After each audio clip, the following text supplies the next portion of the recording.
বন্ধুসকল, মহাবলী হনুমান আৰু বালিৰ মাজত যুদ্ধ কিয় হৈছিল? হনুমানে শেষত বালিৰ অৱস্থা কি কৰিলে আৰু হনুমানে বালিৰ দৰ্পচ্ছন্ন কেনেকৈ কৰিলে? আহক সম্পূৰ্ণকৈ চাওঁ এই ভিডিঅ'টিত। কিষ্কিন্ধা ৰজা বালি অতি শক্তিশালী বীৰ আছিল।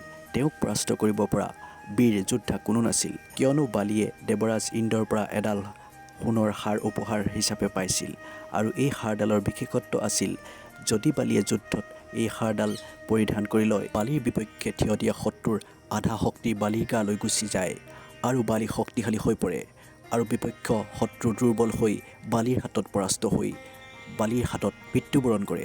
এনেকৈ বালিয়ে বহুতো যোদ্ধাক পৰাস্ত কৰিলে আৰু বালিৰ সন্মুখীন হ'ব পৰা যোদ্ধা কোনো নোলাল।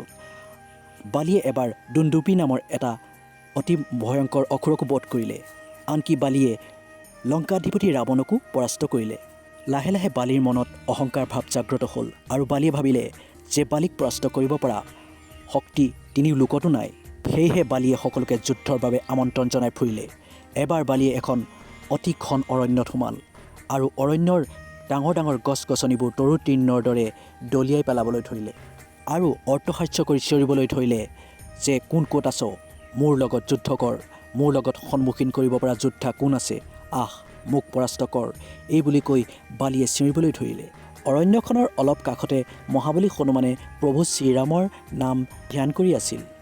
বালিৰ অৰ্থহাস্যত হনুমানৰ ধ্যান ভংগ হ'ল আৰু হনুমানে বালিক ক'লে, হে বীৰ পুৰুষ, আপুনি কোন? এনেকৈ কিয় অৰ্থহাস্য কৰি ফুৰিছে আৰু অৰণ্যৰ গছ গছনিবোৰ এনেকৈ কিয় নষ্ট কৰিছে? আপোনাৰ সমান বীৰ যোদ্ধা কোনো নাই, কিন্তু আপুনি এনেকৈ অৰ্থহাস্য কৰিব নালাগে। মই মোৰ প্ৰভু শ্ৰীৰামক ধ্যান কৰি আছোঁ, আপোনাৰ অৰ্থহাস্যই মোৰ ধ্যানত ব্যাঘাত জন্মাইছে।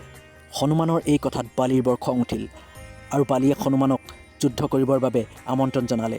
তেতিয়া হনুমানে বিনম্ৰভাৱে ক'লে, হে বীৰ পুৰুষ, মই এতিয়া প্ৰভু শ্ৰীৰামৰ ধ্যানত মগ্ন, মই কাৰো লগত যুদ্ধ নকৰোঁ।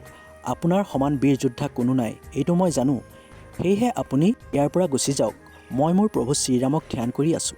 হনুমানৰ কথাত বালিৰ আৰু খং উঠিল আৰু বালিয়ে ক'লে যে তই যাক ধ্যান কৰিছ তাকো মাতি দে, মই তাকো পৰাস্ত কৰিম। বালিয়ে হনুমানৰ স্বামীৰ প্ৰতি এনে অপমানসূচক মন্তব্য কৰা হনুমানৰ সহ্য নহ'ল আৰু হনুমানে তেতিয়া বালিক ক'লে, ঠিক আছে, কাইলৈ সূৰ্যোদয় হোৱাৰ লগে লগেই মই আপোনাৰ লগত যুদ্ধ কৰিম, দেখা যাওক কোনে কাক পৰাস্ত কৰে। এই বুলি কৈ বালি তাৰ পৰা গুচি গ'ল। পিছদিনা সূৰ্যোদয় হোৱাৰ লগে লগে হনুমান বালিৰ লগত যুদ্ধ কৰিবলৈ ওলাল। যেতিয়া হনুমান বালিৰ লগত যুদ্ধ কৰিবলৈ ওলাল, তেতিয়া ব্ৰহ্মদেৱ আহি হনুমানৰ সন্মুখত উপস্থিত হ'ল আৰু হনুমানক ক'লে, হনুমান, তুমি ৰুদ্ৰৰ অৱতাৰ, তুমি বালিৰ লগত যুদ্ধ কৰিবলৈ যাওঁতে তোমাৰ শক্তিৰ 3 ভাগৰ এভাগহে লৈ যাবা। ব্ৰহ্মদেৱে কোৱা মতে হনুমানে তাকেই কৰিলে। হনুমানে তেওঁৰ শক্তিৰ 3 ভাগৰ এভাগহে লগত লৈ গ'ল। যেতিয়া হনুমান গৈ বালিৰ সন্মুখত উপস্থিত হ'ল, তেতিয়া হনুমানৰ আধা শক্তি বালিৰ গাত প্ৰৱেশ কৰিলে আৰু হনুমানৰ আধা শক্তি বালিৰ গাত প্ৰৱেশ কৰাৰ লগে লগেই বালি মাটিত ঢলি পৰিল আৰু বালি উঠিব নোৱাৰা হ'ল। তেতিয়া হনুমানে ক'লে, কি হ'ল বালি, তুমি মোৰ লগত যুদ্ধ কৰাৰ আগতেই দেখোন ঢলি পৰিলা, উঠা উঠা আৰু মোৰ লগত যুদ্ধ কৰা, চাওঁ কোনে কাক পৰাস্ত কৰিব পাৰে। হনুমানৰ কথাত বালিয়ে উঠিবলৈ বহুত চেষ্টা কৰিলে, কিন্তু বালি উঠিব নোৱাৰিলে। অৱশেষত বালিয়ে গম পালে যে হনুমান এজন সাধাৰণ পুৰুষ নহয়, এওঁ কোনো দিব্য পুৰুষ। অৱশেষত বালিয়ে কৰা অপমানসূচক বাক্যৰ বাবে হনুমানৰ ওচৰত ক্ষমা বিচাৰিলে আৰু হনুমানে বালিক ক্ষমা কৰি দিলে। অৱশেষত এনেকৈ বালিৰ দৰ্পচ্ছন্ন হ'ল আৰু হনুমানৰ হাতত বালি পৰাস্ত হ'ল। বন্ধুসকল, ভিডিঅ'টো ভাল লাগিল যদি এটা লাইক কৰিব আৰু এনেকুৱা আৰু কাহিনী চাবলৈ মোৰ চেনেলটো ছাবস্ক্ৰাইব কৰি ল'ব। জয় মহাবলী হনুমান।